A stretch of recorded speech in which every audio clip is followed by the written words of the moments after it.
Padre Vasco, quando quiser começar, se faz favor. Então, meus amigos, é verdade que tenho estado com alguma gripe, mas se fosse ontem, realmente não entraria no programa. Eu tinha dito, como tive que fazer várias outras coisas.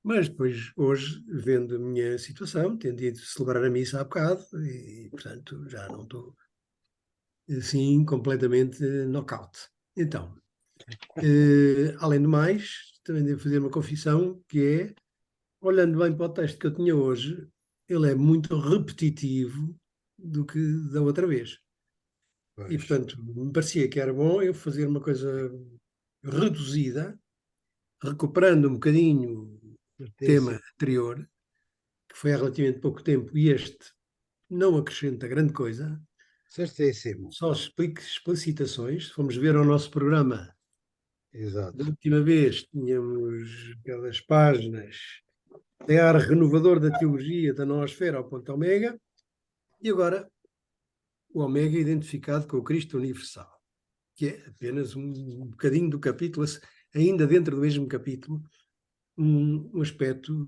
de concretização.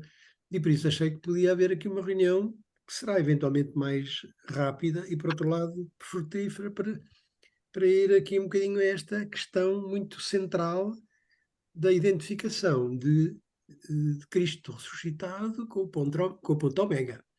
Que é uma coisa que muitos é discutível, e muitos autores dizem muita coisa e não é assim um ponto automaticamente claro enfim, no percurso e também no nosso livro. Dona Adieu também nos faz aqui um bocadinho repensar nisto. Então, os dois pontos que eu queria tratar, um é clarificar muito rapidamente aquela página que até está dentro de um quadro, no livro e nas fotocópias de Dona Adieu, sobre o fim do mundo. É uma página Na página importante. Outra vez eu 108. passei por lá e parece-me que essa página é importante, Uhum. clarificar teologicamente a questão do fim do mundo.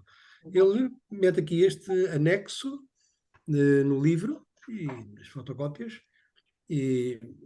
mas tem a ver com o resto, porque o fim do mundo há de coincidir, no fundo, com o pleroma, com a plenitude de Cristo, tudo em todos. E, e essa é que é realmente a importância e o essencial deste. Então, depois já podemos avançar para outros temas do Dona Dia. Padre Vasco, esse texto do fim do mundo está na página 108 Eu nas sei, folhas PDF e na página 174. 174 do livro. Exatamente. É um quadro que ele acrescenta e mas que tem a ver com tudo isto. E tem a ver com uma coisa que falei da outra vez, mas já era tudo um bocadinho a correr. No fundo, qual é aqui a questão? A questão é do ponto omega, polo atraente e atrativo, como diz o Padre Quiser, sobre a humanidade e sobre o cosmos, uma energia de atração, é mesmo só uma pan-energia, uma energia de convergência, ou realmente, segundo a teologia clássica e a contemporânea, verdadeiramente uma, uma realidade pessoal, interpessoal, com várias características que falei da outra vez. O ponto omega tem a característica de viver, ser pessoa autónoma, em plena atualidade, irreversível e transcendente. São as coisas que o Dona Dia diz e são as características da personalidade. E, portanto, esta ideia de facilmente, um bocadinho panteísta do Teilhard, de sermos atraídos por um polo cósmico para onde tudo converge, como se uma espécie de uma super força de gravidade, e que é uma tentação de muitas culturas e de algumas religiões, no fundo, o fim do mundo, o para onde vamos, o fim de todas as coisas, será esse encontro maravilhoso, onde tudo finalmente, mas com uns senões terríveis. é que, como aqueles admiráveis mundos novos, ou como o céu dos islâmicos, não é? Onde o individualismo vai imperar para cada um se satisfazer individualisticamente e satisfatoriamente, só para si próprio, e, portanto, um mundo muito mal pensado, que isso possa ser a consumação dos tempos, ou a consumação dos séculos, ou o céu de todos com todos. Isso seria, de facto, uma coisa terrível, não é? Que pensarmos que o fim seria cada um muito hiperbolicamente satisfeito consigo próprio. E seria o fim da relação. Ora, o ômega é a relação de Cristo pleromonializada, com todos, e isso não pode sair. A dimensão teológica de Cristo é fundamentalmente a dimensão da super-relação, ou da hiper-relação. E, portanto, de maneira nenhuma, uma espécie de estado da alma super zénico, onde já ninguém me chateia. Mas não é, porque depois todas enfim, as imaginações sobre a consumação dos tempos, depois a seguir vão precisar de alguém que meta tudo na ordem, vão precisar de supervigilância, porque não seria a superação de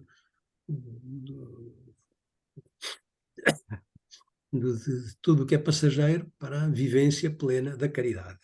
E a caridade é a estruturação do amor e no amor e pelo amor. E então o ponto ômega não pode ser lido teoricamente fora desse contexto. E isto é teológico. Mas nas críticas que se fazem, poder pensar, não, ele lá descobriu que isto vai tudo para melhor, puxado por uma energia de atração, mas o próprio Teilhard diz que é um desejo. Essa energia não funciona só como uma interpelação e uma atração exterior, funciona como um desejo que se torna amorizador e amorizante. E, portanto, também envolve quem é atraído, a envolver-se nesse processo. E, portanto, é uma atração de amor. E esse é o fim do mundo. Porque superando esta linguagem também perigosa, que às vezes parece um bocadinho apocalíptica, outras vezes parece assim uma escatologia mal acabada, e estamos sempre, hoje, no meio das guerras todas, no meio dos arranques terroristas terríveis, no meio das chacinas e tal. Então, onde é que isto tudo vai parar? Então,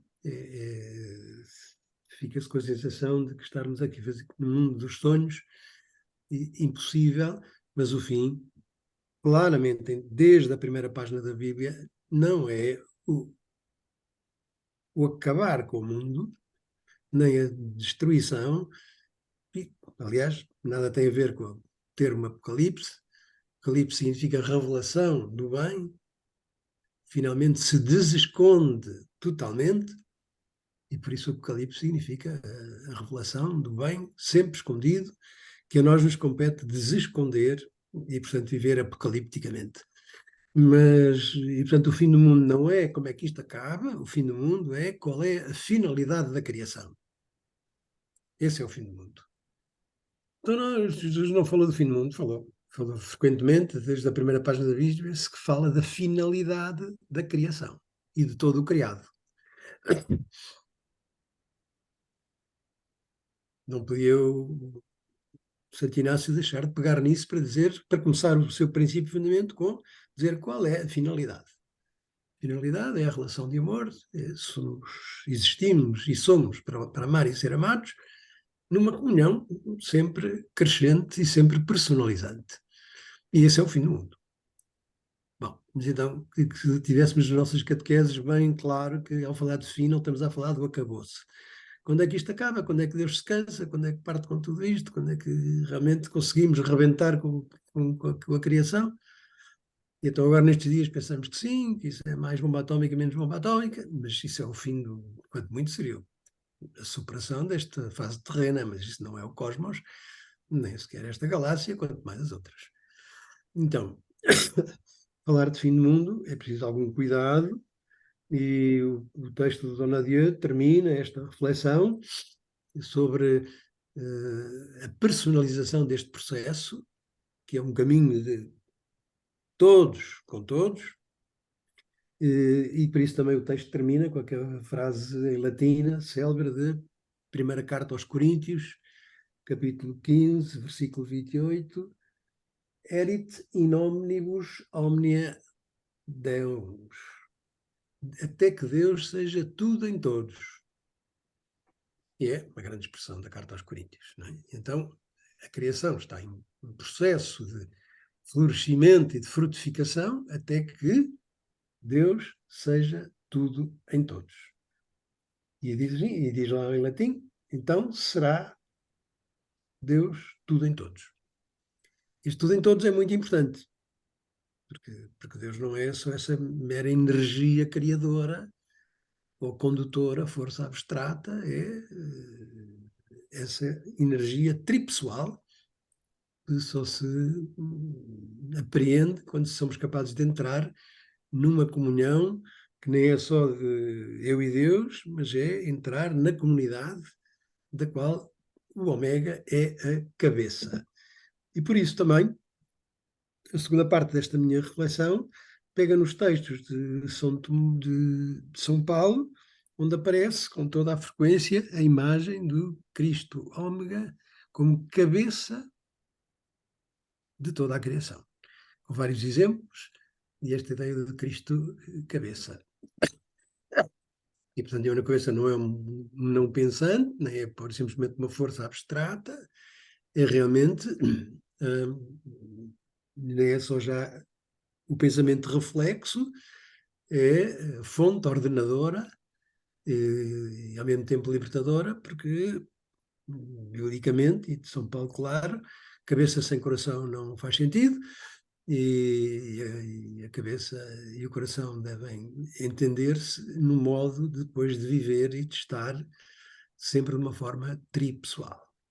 E, portanto, o Cristo Ômega é o Filho que, na relação com o Pai, nos dá o Espírito. E então aí, na consumação de tudo em todos. E esse é o fim para o qual andamos a ser criados e para o qual nos dirigimos. Mas, portanto, não tem nada de acabar, tem de meta e de finalização. Desde toda a eternidade que estamos apontados para isso, e desde toda a eternidade que o Criador, que é simultaneamente o consumador, nos envia e nos atrai para esse polo onde o alfa e o ômega se juntam. Foi claro até aqui? Parece que isto é mesmo importante. Outra vez eu falei um bocadinho nisto, mas o texto hoje que me pedem tem mesmo a ver com esta coisa. E pronto. Já agora, queria então, para concluir, pegar aqui nos textos paulinos, que são a fonte primeira desta teologia, identificar o Ômega com o Cristo universal. E por isso o primeiro texto é a carta aos Coríntios. Sim, não, o que eu queria agora dar era a carta aos Colossenses, capítulo 1, 14, 30. Cristo, mediador da criação e da redenção.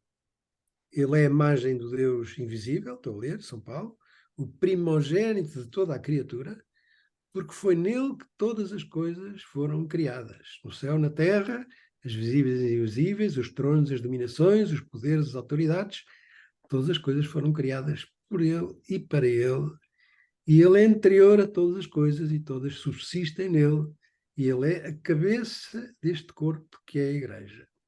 Ele é o princípio, primogênito dentre os mortos, para ser o primeiro em tudo, porque foi nele que aprova Deus fazer habitar toda a plenitude. E por ele e para ele reconciliar todas as coisas, pacificando pelo sangue da sua cruz. Este texto parece-me fundamental. É a carta aos Colossenses, no capítulo 1, esta cristologia cósmica que às vezes saltamos um bocadinho por cima, ou então, o que é isto, a cabeça, o que é esta coisa? Não, está cá tudo. Mesmo na liturgia está sempre a aparecer, por ele, com ele e nele, tudo se realiza. De facto, durante algum tempo, a teologia esqueceu esta visão de conjunto libertadora e dinâmica por um precalço teológico aristotélico que acabou por influenciar, digo eu, demais São Tomás, que esqueceu, como já também da outra vez falei um bocadinho, a visão cristocêntrica e cristológica de São Boaventura, e que já vinha de Duns Scoto. Portanto, esta escola teológica franciscana cria-se realmente sim, e à qual, muito fortemente e muito explicitamente e com muitas conversas, o padre Teilhard aderiu a essa visão de que, então, a finalidade do mundo não é a regeneração do pecado, é, não é uma questão de resgate, é o encabeçar, é a consumação de toda a história. Porque foi um bocadinho ali aquele precalço que nos passou para os nossos catecismos. Então, qual é a razão? Qual é a finalidade da criação? Foi nos resgatar do pecado. Como se pudéssemos imaginar que se não houvesse pecado, não havia encarnação. Isto seria uma aberração completa. Então, Deus encarna porque isto está a correr mal, porque não lhe correu bem a criação. Isto não é credível, nem faz sentido. E, portanto, na criação está incluída a ressurreição, está incluída a encarnação. Nós somos criados nele, por ele e para ele, que se faz homem como cabeça de todo o criado e condutor de toda a criação. E, portanto, a razão ou a finalidade da encarnação não é, pronto, vamos lá corrigir o pecado. Não. Vamos lá consumar em Cristo tudo aquilo que está em caminho, já, mas ainda não, e que, portanto, sem Cristo não consegue ser quem é. E esse é que é o pecado. Mas não é por causa disso, não é ver? Tantas vezes tivemos esta visão perigosa. Então, pronto, isto correu mal, os nossos pais meteram a pata, então vou mandar o Cristo à Terra. Isto são dualidades, são separações, como se estar a meter em Deus tempos e modos e recuperações de uma coisa que é um ato único, hipercomplexo, da criação em Cristo, por Cristo e para Cristo. Cabeça de toda a criação e, portanto, claro que a encarnação é também redentora, mas não é por causa de, como se a gente pudesse imaginar, ou se pudesse imaginar que havia alguém que não precisava de Deus para ser quem é. Isto parece-me uma coisa muito importante aqui no livro. Li-lhes este bocadinho de carta aos Colossenses. Vou-lhes ler outro bocadinho. Agora aqui da carta aos Coríntios, capítulo 11.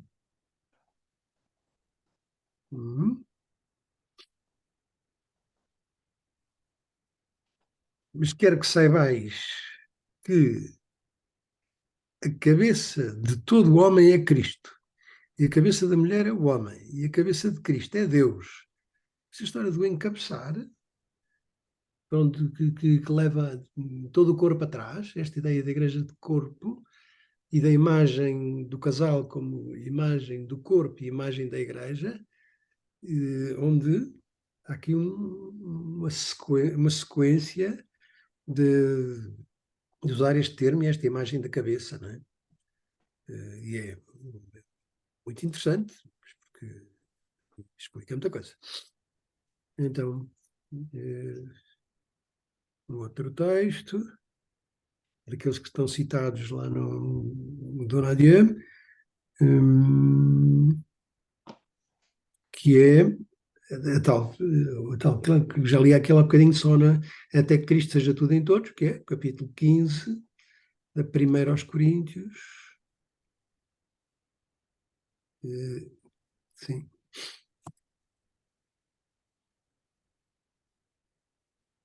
E assim diz, como todos morrem em Adão, assim também em Cristo todos entram na vida. Mas cada um na sua própria ordem. Cristo e todos aqueles que lhe pertencem, pois será o fim, não acabou-se. Quando ele entregar o reino de Deus ao Pai, depois de ter destruído todo o principado, toda a dominação, todo o poder. E é necessário que ele ponha tudo debaixo dos seus pés. E assim o último inimigo será a morte, ou seja, então sim, o pecado, mas porque Cristo já nos redimiu. Pois Deus tudo submeterá debaixo de si. E finalmente termina então este bocadinho dizendo até que Deus seja tudo em todos. Mais um textinho paulino e pronto. São só dois. De volta depois de um bocadinho ao modelo da relação com Cristo cabeça desde toda a eternidade e num processo de amor e de amorização e de núpcias do Cordeiro, Efésios 5, 25. Submetei-vos uns aos outros, no respeito que tendes a Cristo. Pronto. E depois usa a mesma expressão da cabeça. Também ele, cabeça da Igreja, e assim congregador de todo o corpo. Pronto. E por fim, este outro. Quer dizer, quase todas as cartas de São Paulo começam com um grande hino cristológico. E que, no fundo, são o prefácio. Dizer, qual é a situação crística e cristológica da humanidade? Os primeiros capítulos, primeiro e segundo capítulo, são praticamente sempre isso, dito de várias maneiras, com vários sinais. E aqui assim também. Então, na carta aos Colossenses, ele é a imagem de Deus invisível. Estou no capítulo 1, outra vez, versículo 14. O primogênito de toda a criação e de toda a criatura, porque foi nele que todas as coisas foram criadas, no céu, na terra, visíveis e invisíveis. Já li isso há bocadinho. Porque foi nele que aprova Deus fazer habitar toda a realidade, em toda a plenitude. E por ele e para ele reconciliar todas as coisas pelo sangue da sua cruz. Ou seja, pela entrega de amor. E, portanto, não se trata de pagar as custas de um grande pecado, trata-se de uma inacreditável, inolvidável entrega de amor, independentemente se tem que pagar custas ou não tem. Não, Deus não vem cá fazer o resgate, agora vocês devem tanto, então eu ofereço-me. Às vezes usamos esta imagética martirial e compreendemos até certo ponto, mas a atitude de Cristo é de encarnar a criação, entrar por dentro da criação para divinizar a criação. Não é? Ele faz-se homem para que o homem se faça Deus. Esta coisa, às vezes esquecemos isto, que é uma expressão de Santirineu. Deus faz-se homem para que o homem seja divino. A divindade humaniza-se para que a humanidade se divinize. E esta é que é a razão e a finalidade da criação. E isto é que é o fim dos tempos, né? E a divinização de tudo. Faz-se homem para que o homem seja aquilo que está destinado a ser. Participante pleno da divindade. E, portanto, não participaríamos da divindade sem sem Ele, por Ele e nele. E por isso é que o batismo é um mergulho, não é? Mergulhar em Cristo, ou seja, a divindade humanizada, e entramos. E não esquecer então este Santo Ireneu de Leão, um senhor bispo que viveu no século II, até ao fim, já morreu no ano 200 e pouco, e depois, no século XIII, um bocado anterior a São Tomás, os textos de teologia franciscana de São Boaventura.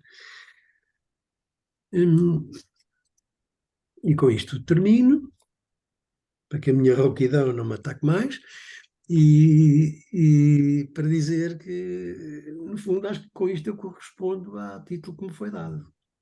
Sim, senhor. É que é identificado com o Cristo universal, Muito bem, Padre Vasco. salvaguardando aquela ideia perigosa da superenergia impessoal, ou de uma espécie de correção da criação, agora, através de Cristo que ressuscita. Mas a ressurreição está incluída na criação, como a nossa ressurreição está incluída na nossa criação.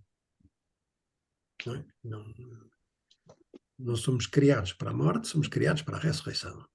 O nosso processo de ressuscitação começa com todo o passo de amor em cada momento, em cada ato da nossa história. Cada vez que saímos de nós, experimentamos a ressurreição em Cristo.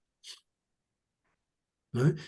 Mas todas estas medidas de temporalidade, fim como acabou-se, morte como ressurreição, como coisa depois da morte, não é depois. É aquilo que transforma a morte em plenitude. É aquilo que nos faz que a nossa vida não acabe, mas sempre se transforma. E, portanto, ao entrar na história, entramos no processo da ressurreição. Pronto, meus amigos. Então, talvez seja um bocadinho mais cedo que as outras vezes. Faz mal. Podemos fazer umas perguntas, Padre Vasco. Para mim, sim, se eu souber, tal. Se ainda tiver voz, não é? E se ainda tiver voz. Não, isso eu tenho. O problema não está tanto aí. Está de vez em quando com uns ataques de tosse, Pois, e se calhar está um mas que são bocado melhores. abananado também. São melhores. Padre Vasco, eu tinha já uma pergunta a fazer-lhe. Então toca. Assim, não é a queima-roupa, é pensada. Padre Vasco sublinhou aí bem que o sentido da encarnação na linha dos padres gregos e da teologia franciscana e que se mantém, que permanece viva na igreja ortodoxa, por exemplo, não é? Como diz aí também o Donadieu, não tem que ter um sentido sacrificialista. É antes, a encarnação é o supremo ato de amor de Deus de se aproximar totalmente dos homens, não é? Sim. Bom, ora bem, mas o que nós vemos no magistério é que permanece essa linha sacrificialista. Não precisamos ir muito longe, a própria liturgia da missa sublinha bastante esse aspecto, não é?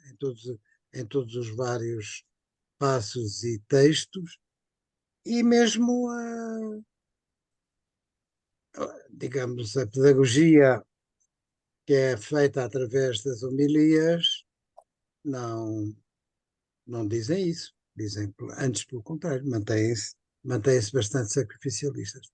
Porque é que não há, de facto, uma clarificação que seria altamente benéfica, uma vez que o Padre Vasco entende muito bem que tem sido perniciosa para, para o entendimento da fé cristã, a convicção de que Cristo só encarnou para morrer pelos nossos pecados, quer dizer, aquela redução do sentido crístico e cristológico a um ato de expiação. Não?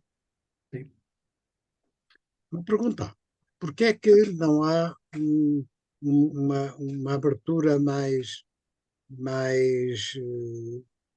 súple do magistério? Depende muito da maneira como pomos os acentos nas coisas. Por outro lado, não podemos separar que a entrega de amor é até às últimas consequências, é até ao sangue. No Muito bem, sentido que é mesmo dar a vida, muito bem. e ser pão para o outro. Portanto, não é o sacrifício no sentido de pagamento expiatório, é sacrifício no sentido de ato sagrado. E o sagrado é o amor. Agora, o sacrificialismo faz desrapar coisa para nos fazer uma coisa muito difícil, um sacrifício à moda antiga, bois e cordeiros e não sei o quê. Outra coisa é verdadeiramente o que é o sacrifício de Cristo, que é a sua entrega de amor. É o verdadeiro sagrado. Sagrado significa isso. Aquilo que a entrega de mim próprio, sem condições nem limites, por amor julgado.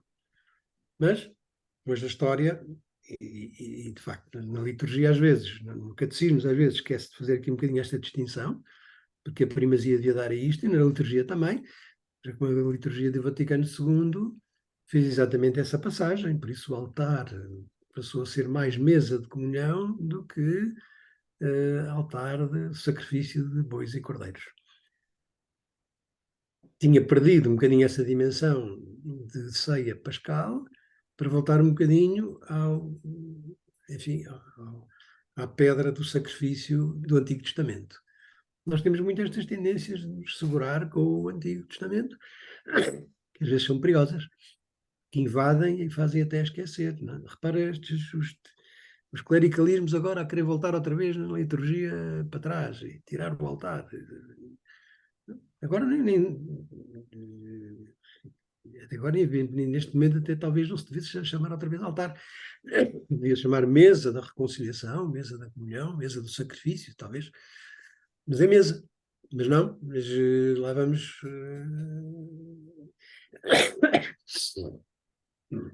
Pois, mas enfim,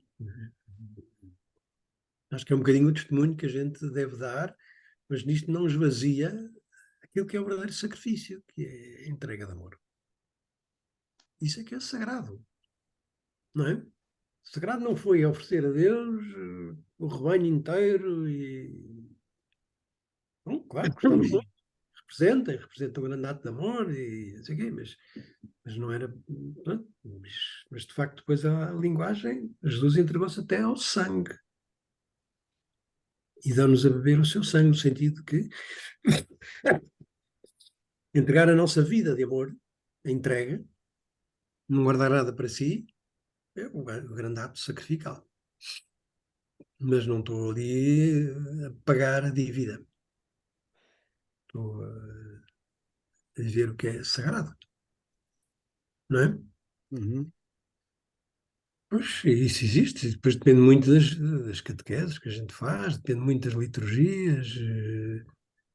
Também às vezes é muito facilitista, então acaba-se assim, agora deita-se fora. Agora, pois claro, estamos sempre a ter reações às vezes mais extremadas, de puxa para a frente, puxa para trás. Mas, enfim, agora tivemos este sínodo, não foi coisa que tenha aparecido, me parece lá muito no sínodo, da sinodalidade, mas aparecem coisas nesta linha enfim, de ao menos os grandes temas teológicos poderem ser conversados noutra linguagem. E ponderados sem estar com medo de, mas isso não era assim bem que estava lá. Enfim, dito, mas sim. Mas sim, essa tensão existe, não é? Obrigado, Padre Vasco. Agora pergunto a outras pessoas se querem intervir, uma vez que temos o Padre Vasco e temos tempo.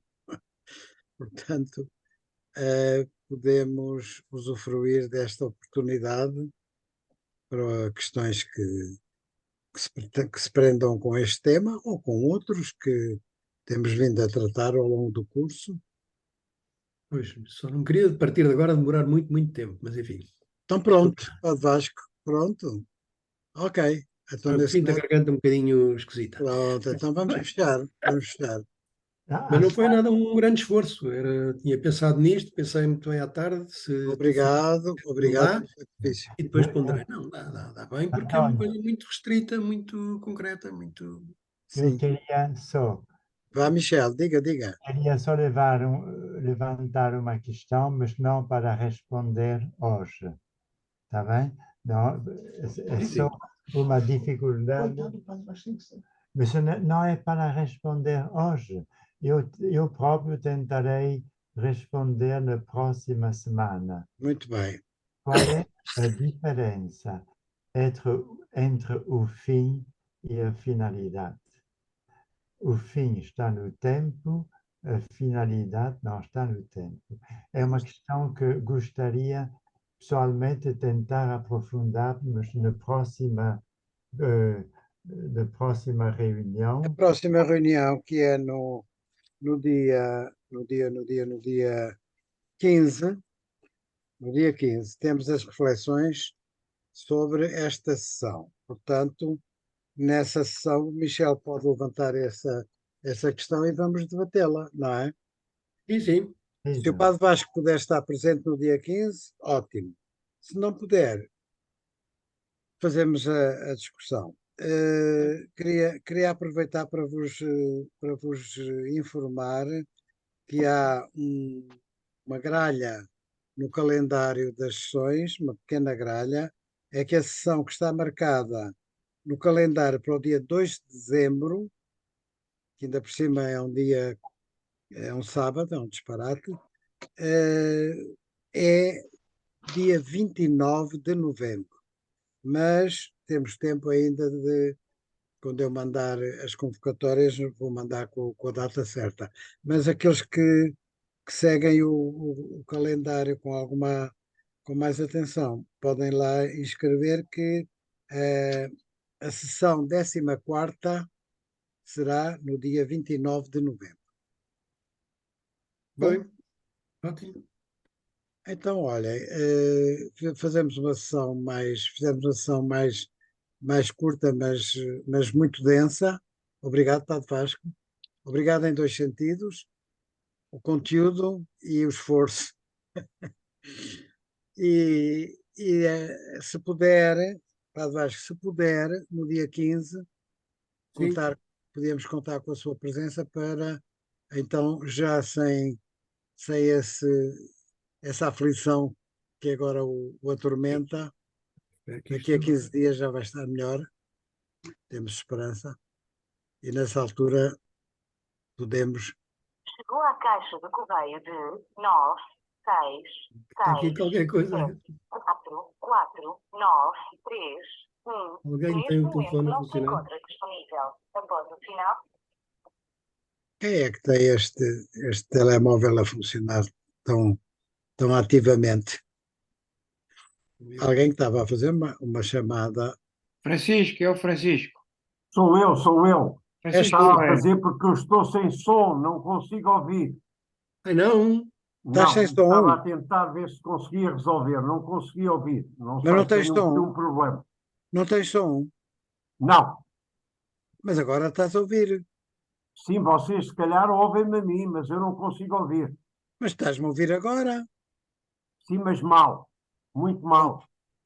Ok. Já tentei aqui ver se conseguia resolver o problema, mas Olha, Francisco, então afina isso para a próxima reunião, porque nós agora vamos encerrar esta com o acordo geral, penso eu. Não é assim? Não há ninguém que queira. Bem, fica a pergunta do Michel e então. No dia 15 de novembro, cá nos encontramos. Muito bem. Obrigado Então, a todos. mais uma vez, melhoras, obrigado. Boa noite. noite a todos e a As todos. melhoras, Padre Vasco. Melhora. Obrigado. Obrigada, as melhoras. Boa noite, as melhoras. Obrigada. As Vou melhoras. encerrar, com licença.